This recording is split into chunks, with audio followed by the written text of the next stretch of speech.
guys. Hi, guys. This is Michelle. And that's Mark. You're right. This is Mark and Michelle. And what were we going to talk about tonight, Michelle? We are going to talk about emotional detox. Yes. And Michelle recently asked me what I thought emotional detox was.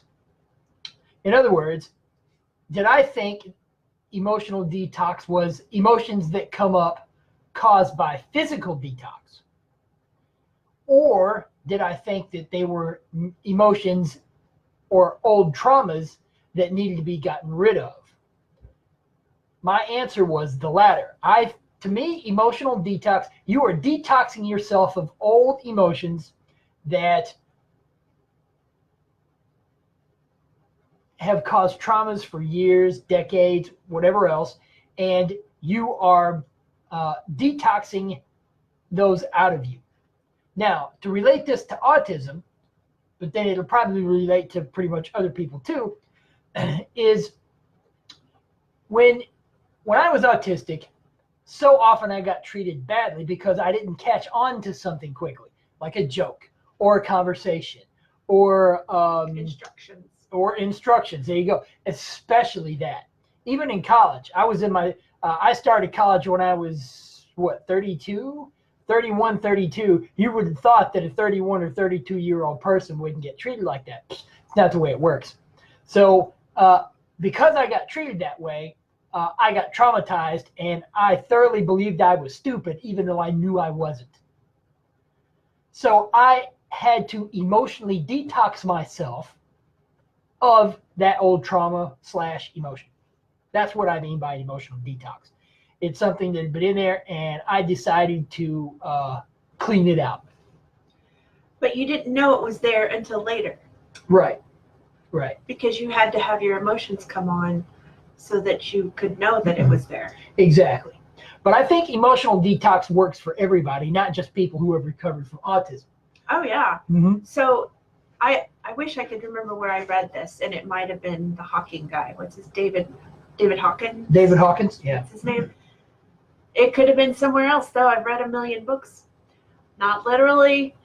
Right. So you can only handle a certain amount of emotion, and you repress the amount that can't be. So if there's a death or a car accident that's dismembering, whatever, that's really, really, really awful, you can't process all of that emotion at once. So it gets pushed somewhere else until you heal enough from where you are, and then it'll come out in maybe disease, the form of disease. Mm-hmm. Or so that's why we use these emotional techniques, these energy techniques, to get the emotions out, because emotions are energy. Mm-hmm.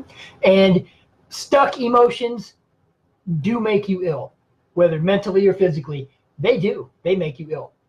And I think even modern psychology and psychiatry will tell you that. So what we wanted to do, since we have talked about emotional detox and what we think our definition of it, and what the goal is, we're going to talk about some of the techniques that we have used and that we know other people have used to detox their emotions with. The first one we'll talk about is the emotional freedom technique. That is the first one that I found. Actually, Mark found it. Mm-hmm. And right? Yeah, I was, back in 2008, Michelle started reading a book called You Can Heal Your Life. And that book is all about using affirmations to change your life. So she sat down and started writing page after page after page. Hey, Marlo, thank you. We enjoy you being here. She wrote page after page after page of affirmations. Well, that really started changing. But that is a really brute force method. That's like, hey, Krista, using affirmations is like using a 2x4 to put a thumbtack in the wall. And so while it worked, I think subconsciously she was looking for a better tool. Mm-hmm. And so I was always looking for a better tool. Right. No pun intended. Right. And so I happened to be bumming around on the internet, and came across a site called Yangtown, Spirituality for Men. And there was an ad over on the right margin that said, emotional freedom technique. Learn how to remove traumas and things like that in minutes, right? So I was like, hey, Michelle, look at this. We clicked on it. And there were some videos that talked about how to use tapping on acupuncture meridian points. Hey, Melissa, and thanks for being here. I know it's late over there. Well, late the next day. But the EFT is tapping on acupuncture points, which are along energy meridians along your body. Like there's two of them that run down either side. And so when you tap on those points, it moves the emotions out of you, the energy. If we jump ahead just a little bit to the Eden energy medicine, you know that there's more than 2 meridians. I know that, but I'm making it simple. Yeah. Okay. Right. I mean, we're only using the main, probably governing, and we have a friend who is an energy practitioner, and she knows all this stuff. And hopefully she won't be watching because we're saying the wrong thing. I know. Well, she'll correct us, I'm sure. We're just giving you an overview, though. Yeah, our friend, you're having lunch at work. Hey, that's awesome. Well, thanks for watching while you're on lunch. You could be doing something else, huh? But our friend she's a certified Eden energy medicine practitioner.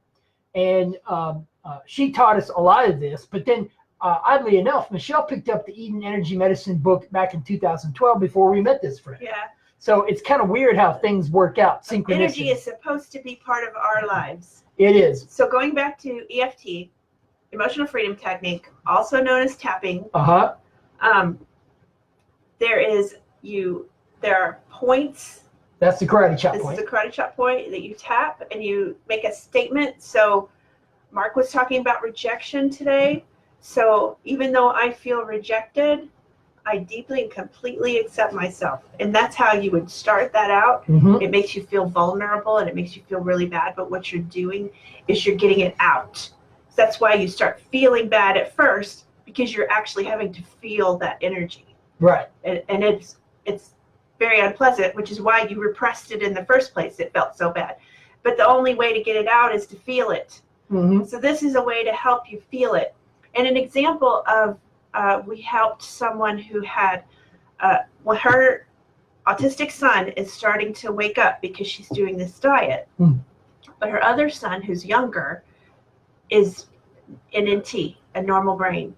And he's been traumatized by this brother who hated him because he was autistic.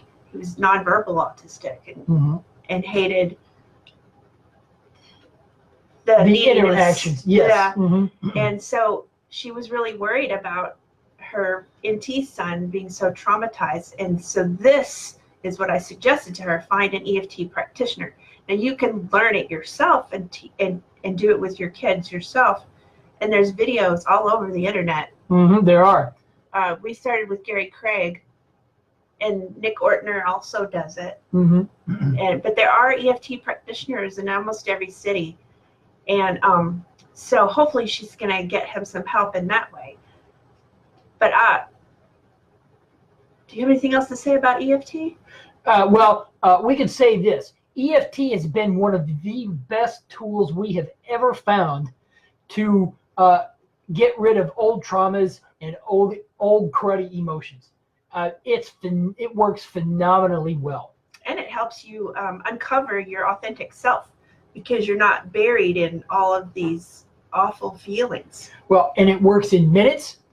It can be learned by you in just a few minutes, actually, and you don't necessarily need a certified practitioner. And you just learn the statements. You learn the setup statements. You learn the tapping procedure, that kind of stuff, and you can immediately start using it. And you just have to be willing to feel through it. So, excuse me. So, truthfully, we've been using EFT now for almost 10 years and 6 months, since March of 2009. And Michelle immediately started using it. She immediately learned it from the manual, and then taught me how to do it. It doesn't even have to be on emotion. It can be if I have a headache, I can say, even though I have this headache, I deeply and completely accept myself. And then you go through the tapping points. I have this headache. I have this awful headache. Then you do this one and this one. And then you reevaluate. How bad is it now? If it was a 10 before, is it an 8? If it's an 8, you do it again. And then you reevaluate. They've even used EFT to help soldiers over traumas in war. They've used EFT to quit smoking because they work on the beliefs and feelings around smoking or around food. Right, we've used it a lot for food. We have, because you know how hard it is to let go of that gestalt. Exactly. It is a gestalt. A gestalt, a system of beliefs, in case you don't know. Right. And you can work through those that whole network of culture. So if you don't like a belief, you can get rid of it using EFT. Yes. Yes, we will. We will post it, Melissa. And we do that right afterwards, actually. But EFT to us has been one of the best and easiest. Yes.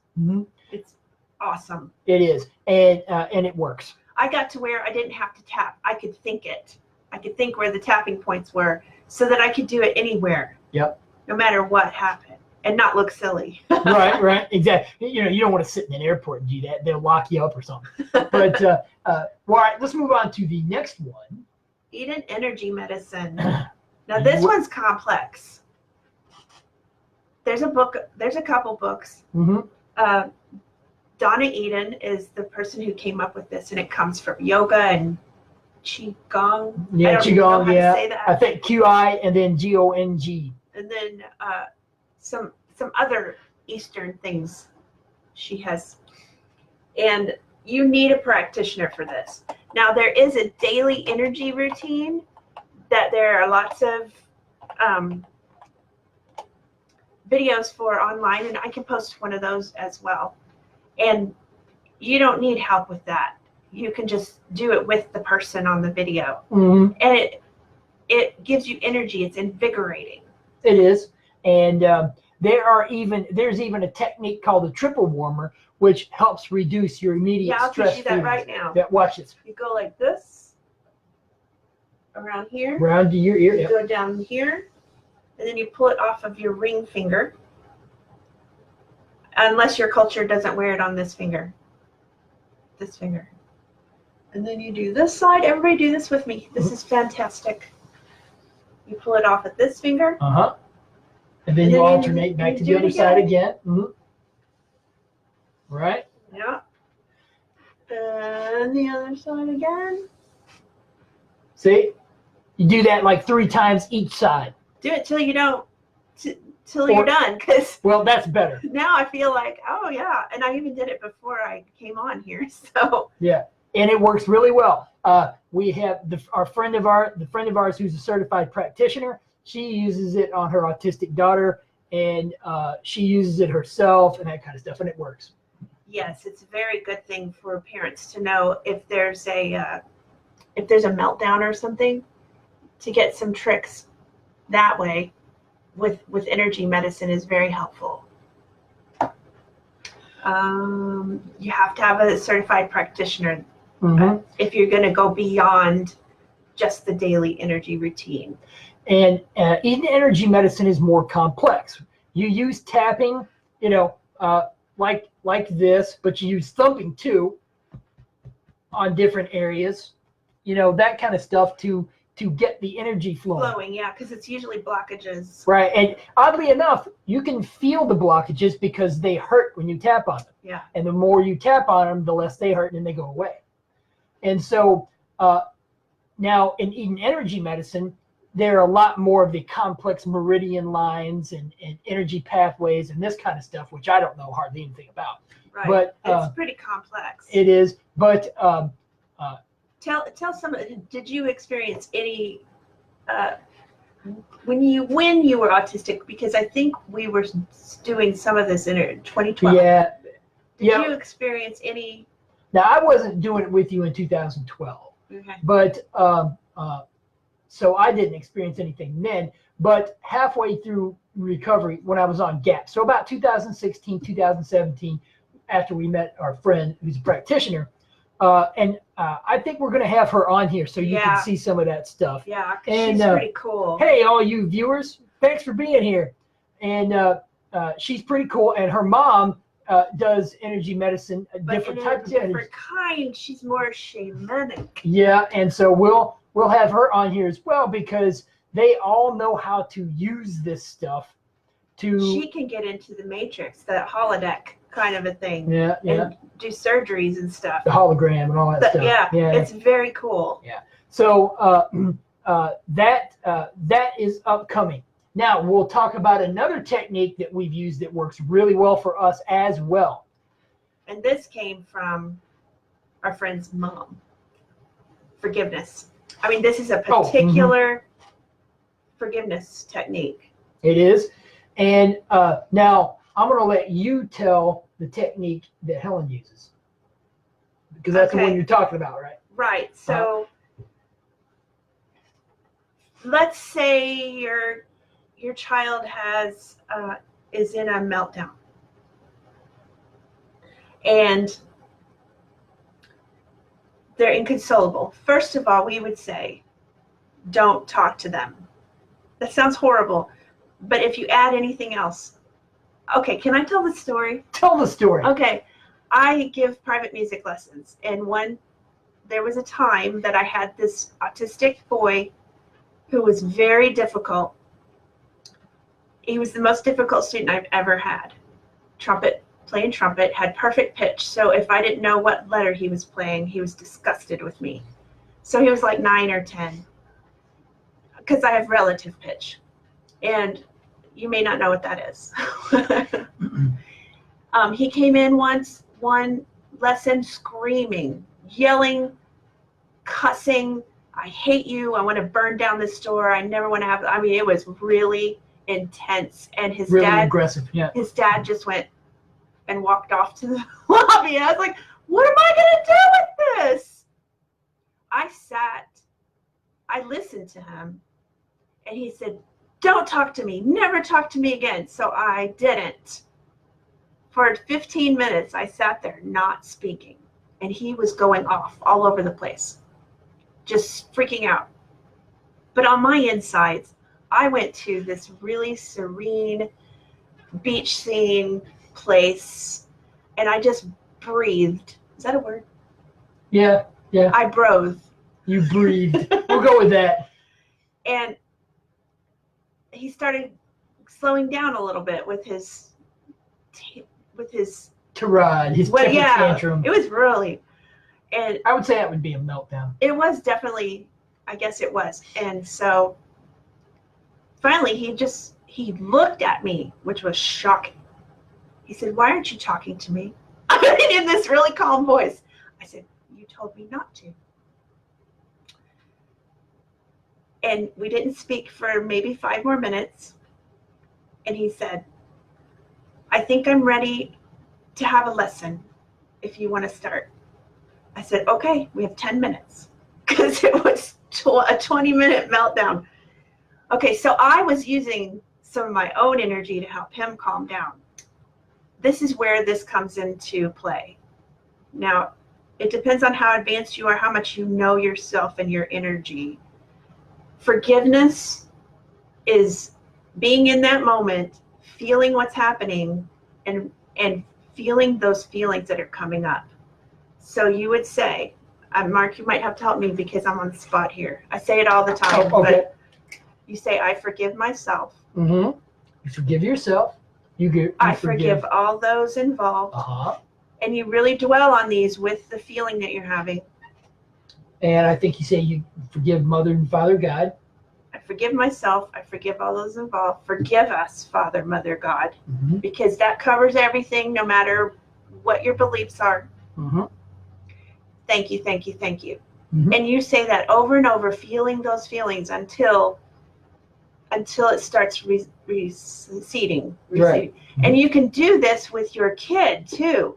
You can think of your kid and how your kid is feeling and say that forgiveness prayer for your kid. So be in a state of forgiveness and love while your child, I know that sounds impossible, but try it once. So that's the forgiveness prayer works for all of your traumas. And It does, because as you're feeling it through, you're handing this off to your higher power, whomever that may be. And or you on the other side, whatever you want to believe. right. And you're handing it off to the more spiritual plane, so to speak. And it works really well for me. And I've been doing it for 3 or 4 years, and it works really well, even when I wasn't fully recovered. So we've had to come up with lots of ways to, because when Mark woke up, he woke up to so many traumas that he had not processed because he didn't know they existed. Yeah, they got stuck in there, and I didn't even know they were there. So we had to find a lot of ways to deal with that. Mm-hmm. And so, and these were 3 of the best ways. That's it. Yep. And so that actually covers our material for tonight.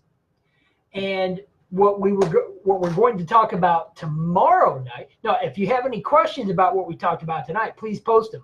But we're going to talk about what I consider which was the last step for me, and I'm still working on that. Training for a normal social response.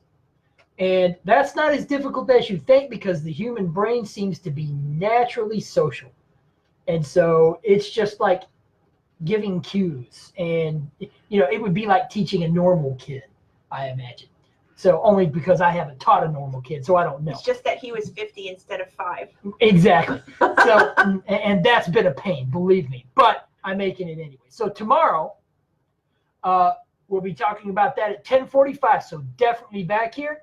Also, keep on that heavy metal detox smoothie and your celery juice. Absolutely. We'll see you guys tomorrow night. Bye, guys. Bye-bye.